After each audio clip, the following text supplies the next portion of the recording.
Product sourcing, probably the variable that'll ultimately determine the success you have reselling items on Amazon. Can you consistently find profitable items that make sense with your buying criteria to sell for a profit on Amazon? What's up, everyone? Welcome back to another video, or if you're new here, thank you so much for checking out my channel. My name is Miles. I'm a 22-year-old full-time Amazon seller, and here on the channel, we talk all things Amazon reselling and how you can make money on it, more importantly. So I've been getting a lot of questions on product sourcing. Where do I get products? What type of products do I sell?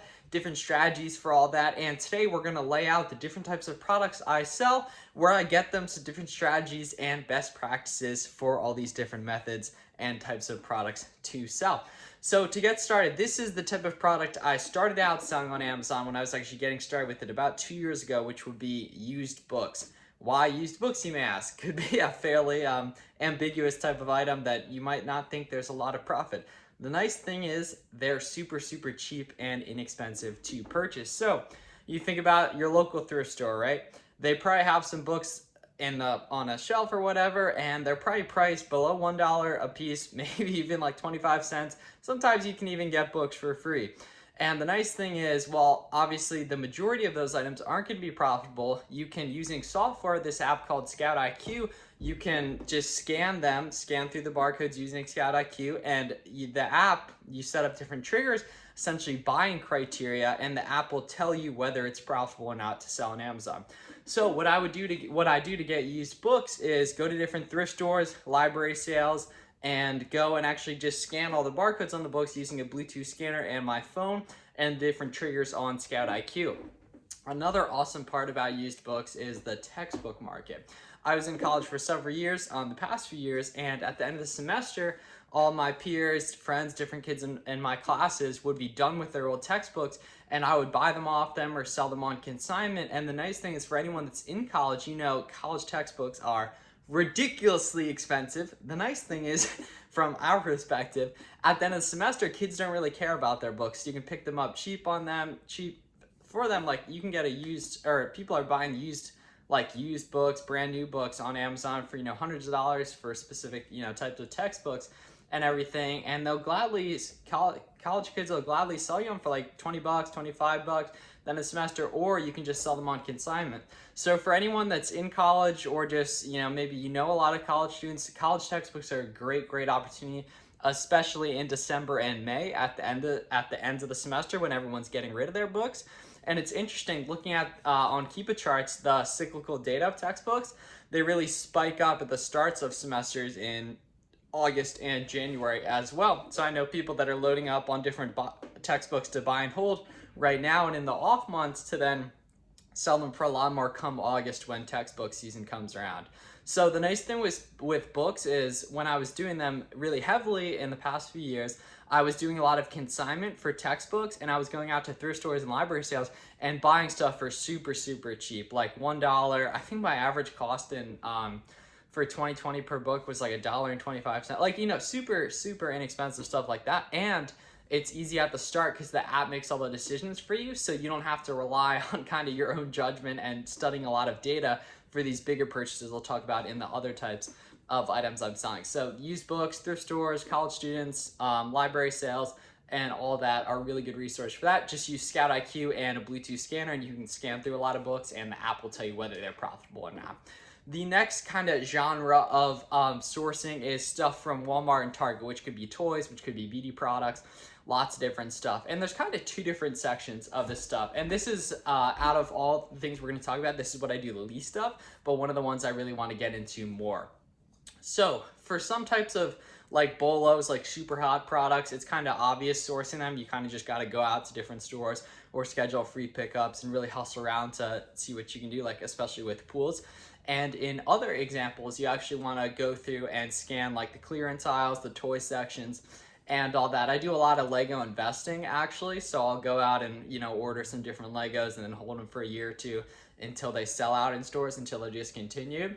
But like the traditional retail arbitrage route is what I definitely do the least of, but it's really just, I found some really good Godzilla toys recently, just going out and scanning through the toy aisle using the Amazon seller app, comparing the sales rank, looking at Keepa charts for specific examples using the Keepa app, and just going through like the clearance aisles and scanning different stuff.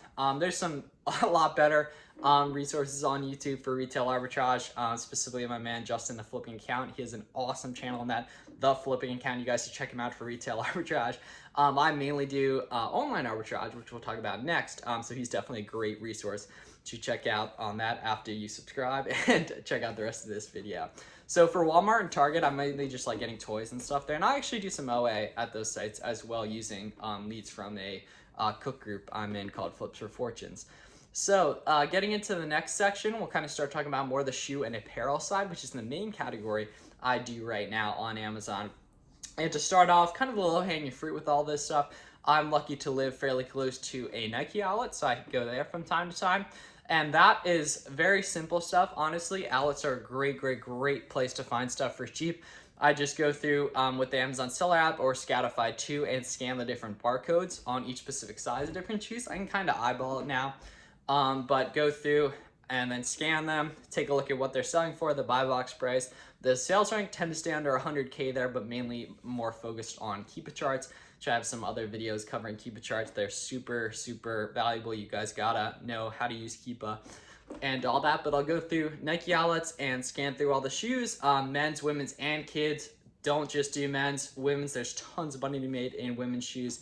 And then I'll just scan through, walk up to, aisle of shoes, scan them, take a look at and compare the buy cost, what it's priced for at the outlet, ultimately to what it sells for on Amazon. If it's profitable, if I can make 15, 20, 25, 30 bucks profit per pair, I'll grab it. And especially the lower the sales rank, the more pairs I'll try to buy. Although unfortunately, Nike caps you at 5 of a specific style. So that's why I do a whole lot more online arbitrage. Let's talk about some different strategies later. Another thing is, you guys definitely don't want to sleep on ASICS outlets as well. The ASICS, a lot of people sleep on them, don't even check them out.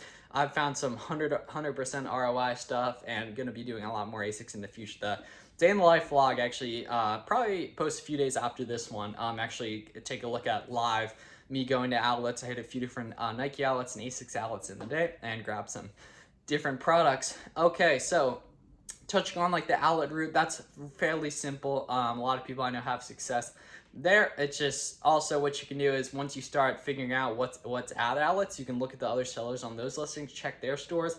They're either doing RA probably, clearly, if they're selling outlet stuff, and they're probably doing OA as well. So you can check for some other items. If you see common items throughout a few different people's stores, probably a good idea to Google search those and see if you can find them on some of these other sites like Nike.com and all those. Okay, moving over to the OA side of things, online arbitrage, which is the majority of where I get my products. So it all stems back to tactical arbitrage. That's where when I was getting started doing OA, I would buy a lot of stuff from tactical arbitrage searches, both reverse searches and product searches, as well as using Tactical Expander, which is a very niche actual plugin or kind of extension for tactical arbitrage. A lot of you don't know about it. I have a video coming on that soon. There's a link down below as well. But this is amazing. You can search the whole category like Nike, Adidas. I honestly don't even think I should be saying this because I don't really advertise, but it's a really good software that actually ties into tactical arbitrage. Fairly expensive, but very helpful if you are willing to go strong. So with tactical arbitrage, you'll search through different brands, find stuff, check out other people's stores that are selling those items, and kind of get together a portfolio of products, kind of know what to look for. Then Google search those and find some other stuff. I found a lot of really good replenishables in these categories using this strategy of using tactical arbitrage, then Google search to kind of reverse searching stuff. And then over time, TA is not always correct, and you'll find more coupons and stuff checking out these different websites, and you'll find that like Champs often has 28% off, Foot Locker often has sales like that, and you can find all those sales using the Rakuten app. Within the Rakuten app or the Chrome extension, you'll also be able to find the sales for each website they have going. So that is ridiculously helpful knowing that, because TA often won't pick up on those searches.